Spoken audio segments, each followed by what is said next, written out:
Hello, how's everyone doing today? This is less, well, it involves some politics, but this is less a political video than me wanting to go over some logical fallacies that people commit on a daily basis.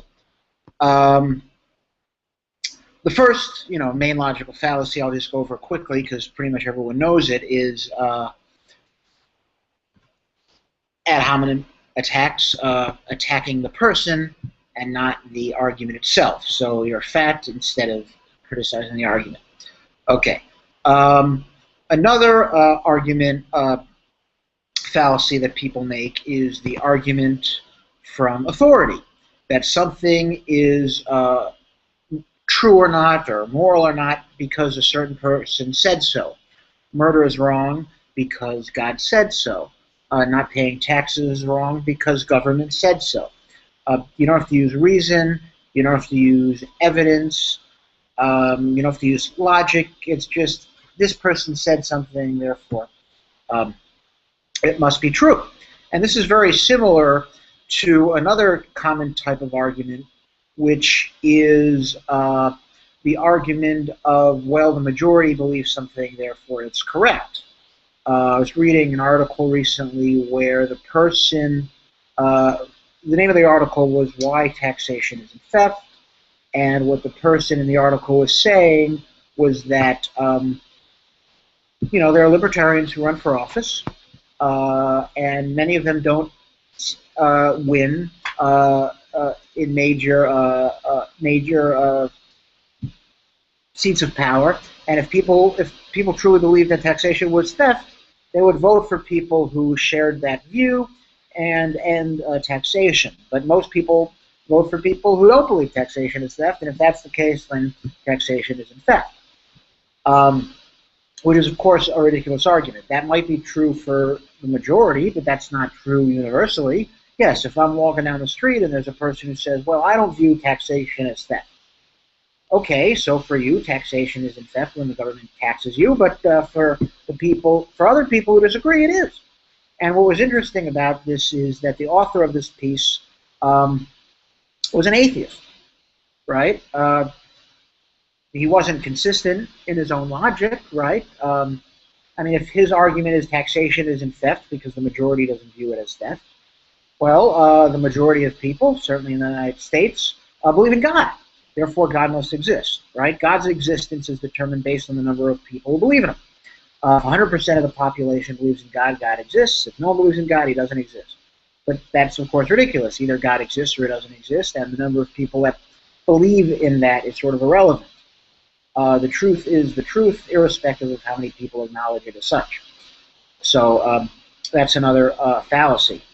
Another logical fallacy that people commit is that the argument for moderation, that extremes are always wrong.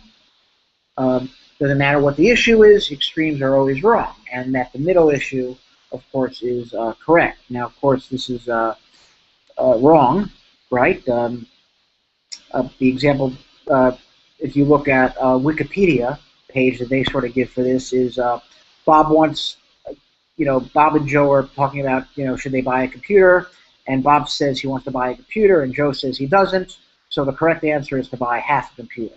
Obviously, that's crazy, right? If someone says that slavery is morally right, and another person says that slavery is morally wrong, that the right answer isn't somewhere in the middle of those two. So that's another fallacy that people commit. Another fallacy that people commit is the argument of hypocrisy. A person doesn't follow a view consistently, and therefore the view itself, not the person, the view itself is wrong. This, of course, is ridiculous, right?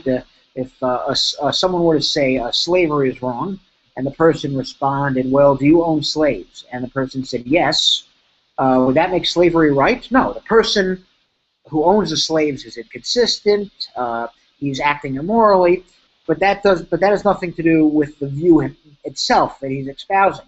Just because a person doesn't follow a view consistently doesn't make the view wrong, that makes the person wrong, right? One of the things that people always say, well, to refute libertarianism is ask if if people who are libertarians collect Social Security, if they've ever collected unemployment insurance, if they use the roads, and yada, yada, yada, yada. Now, of course, there's nothing, right? I mean, the typical example people always give is libertarianism is wrong because Ayn Rand collected Social Security. Now, of course, this is a ridiculous argument. It's a ridiculous argument for a few reasons. One, Ayn Rand actually wasn't even being hypocritical. Ayn Rand never said it's wrong for people to collect Social Security. In fact, people asked Ayn Rand, is it wrong to take out loans? Is it wrong to get grants from the state? And Ayn Rand said it's wrong to advocate for the government to tax people so you can get money, and it's wrong for government to provide these services, but it's not wrong to collect them, right? It's wrong for government to take your money and give to someone else, but it's not wrong to, once the government has stolen your money, to recoup some of the costs, right? Ayn Rand said if the government ever offers you a handout, take it. So Ayn Rand actually wasn't being hypocritical for collecting Social Security. In fact, you can make the argument that by not collecting Social Security, Ayn Rand would be a hypocrite because years before she advocated that you should. But even, let's say for the sake of argument, Ayn Rand was being hypocritical.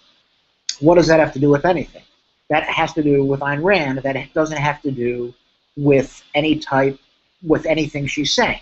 Just because the fact that someone owns slaves doesn't make slavery wrong. It just means that the person themselves is wrong. So that's another fallacy, and you hear this all the time. A person's not acting. A person is a hypocrite, and therefore what they're saying themselves must be incorrect.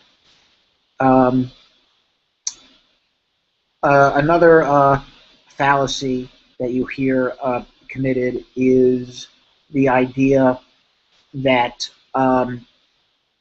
something doesn't exist or has never existed and therefore is wrong, and the fact that something exists therefore is right. A common argument people give against anarchy is that there's never been anarchy and therefore anarchy is wrong. Well, the fact that something doesn't exist doesn't make it wrong. There's never been a society free from rape. Does that mean that there should be some rape because there's never been a society without it? Just because rape exists doesn't mean that rape is justified. Likewise, just because government exists, or has always existed, although it hasn't, doesn't mean that government is justified. The fact that something exists and whether it's moral or not is a separate issue. And the fact that something doesn't exist doesn't mean that if it were to exist, it would be immoral.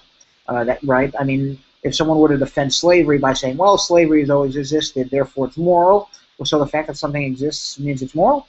Fine. It's good that people have disease because diseases have been with us for a while, and therefore it's good that people get sick. Of course, obviously, this is nonsense. The fact that something exists does not mean that it's morally or ethically just or preferable. So that's sort of a brief list of different fallacies that people make on a daily basis. I hope you enjoyed it. All right, take care.